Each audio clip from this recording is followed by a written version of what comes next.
এটা কি মধুর বাড়ি? না, এটা মধুর বাড়ি না। আপনি তো চিনলাম না। জি, আমি ঢাকা থেকে আসছি, মোর ক্লাসমেট। আমার নাম মাহিন। কার কাছে আসছো তুমি? মোর কাছে, তাই না? মোর সাথে তোমার দেখা হইব না, যাও তুমি। তুমি যেখান থেকে আসছো সেখানে চলে যাও তো বাবা, যাও যাও। মৌ নাই। নাই মানে? মৌ মারা গেছে।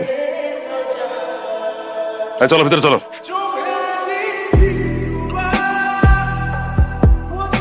পোলারা দেখো বৃষ্টিতে ভিজা কেমন শীতে কাঁপতাছে, আমার না খুব খারাপ লাগতেছে। তোমার খারাপ লাগতেছে, আমি কি করবো? একটা মেয়ে মারা গেছে শোনার পরে বেহায়ের বলে দাঁড়ায় আছে। একটা কাজ করো না, একটা গামছা নিয়ে যাও, গা হাত পা মুইসা একটা ছাতা দিয়ে ওরে বিদায় করে দাও। এই, তুমি কি পাগল হয়ে গেছে? এই বৃষ্টিতে দাঁড়া ভিজলে কি তোমার কাছে মৌ চলে আসবে? তুমি মৌরে পায়ে যাবা? ও বুঝছি। এই ধরো, এই 500 টাকা রাখো রাখো, আপনি ধরো। বাজারের পাশে বাস স্ট্যান্ড আছে, সেখানে যাও, গিয়ে গাড়ি তুই টাকা চলে যাও। মোর কি হয়েছিল? মোর কি হয়েছিল সেটা আমারও জিজ্ঞেস করতেছো কেন? মৌরে যা জিজ্ঞেস করো। আপনি আমাকে বলবেন মোর কবরটা কোথায়?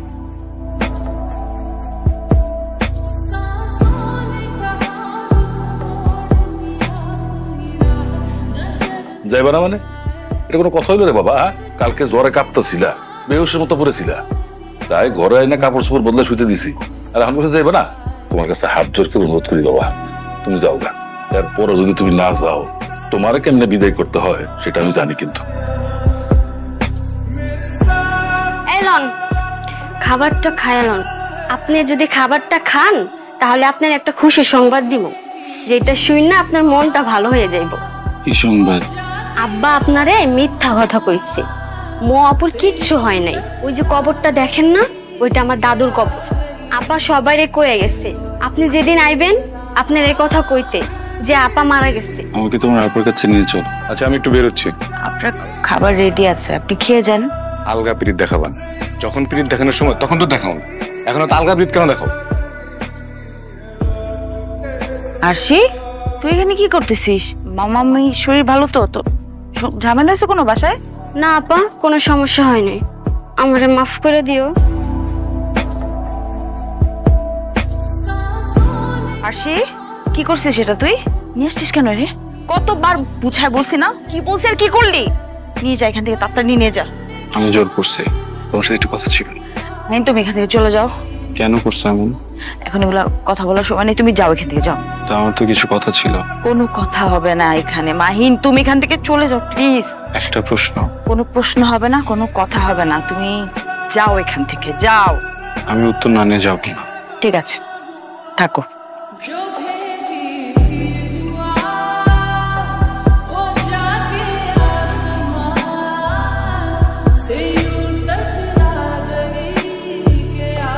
মাহিন, আল্লাহর ওয়াস্তে তুমি এখান থেকে চলে যাও, পাগলামি করো না। যে কোনো সময় কিন্তু চলে আসবে, বুঝছো?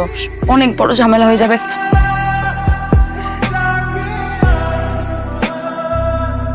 কি নাম তোমার? মৌ। সুন্দর। তুমি তো অনেক লক্ষ্মী, শান্ত, সুন্দর, এই জন্য তোমাকে ভালো লাগছে।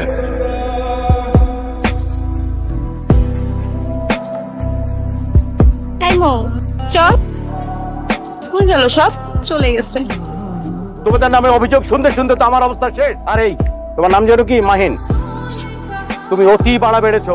Sorry sir. কেমন আছো তুমি? ভালো। আমি ভালো নেই, গতকাল থেকে অনেক জ্বর। তোমার জ্বর? এটা আমার ছোটবেলার সমস্যা। কাউকে যদি কিছু বলতে চাই আর বলতে না পারি, তখন খুব জ্বর আসে। আই লাভ ইউ মৌ, অনেক ভালোবাসি। Will you be mine?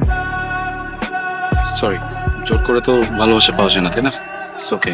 আমি আর কখনোই এসব বলবো না বা তোমার সামনেও আসবো না। I love you two.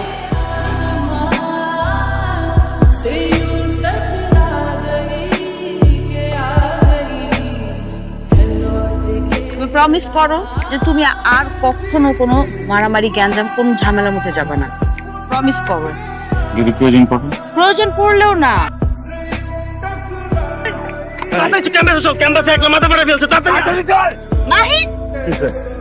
আজকে না প্লিজ। আঙ্কেল, মাহিনের সাথে তো আসলে যোগাযোগ করতে পারছি না। ওর শরীরের কি অবস্থা এখন? মাহিনের শরীরের খোঁজ তোমার আর না নিলেও চলবে মো। তোমাদের মতন মেয়েকে আমি খুব ভালো করে চিনি। তোমাদের একটাই টার্গেট থাকে যে ঢাকায় এসে একটা বড় লোকের ছেলেকে যে কোনো ভাবে হোক পটানো, তারপর Thailand, Singapore, Europe, America, Dubai. তোমাদের মতন মেয়েদের জীবনের লক্ষ্য তো একটাই, টাকা। তুমি গ্রাম থেকে উঠে এসে আমার ছেলেকে তুমি পটিয়ে ফেলবে, আর আমি বুঝবো না তোমার উদ্দেশ্য। Very sad.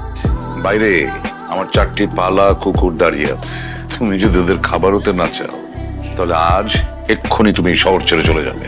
আর কখনো তুমি মাহিনের সাথে যোগাযোগ করার চেষ্টা করবে না। যদি করো তাহলে শুধু তুমি না, তোমার জ্ঞাতি গোষ্ঠী সহ, তোমার মামার বাড়ির সবাইকে সহ একদম মাটির 3 হাত নিচে আমি গেড়ে দেব। উপস্থিত মুরব্বিয়ানরা, আপনারা তো সবই শুনলেন, সবই জানলেন, আর ওরা শাস্তি তো দেওয়া হয়েছে অনেক।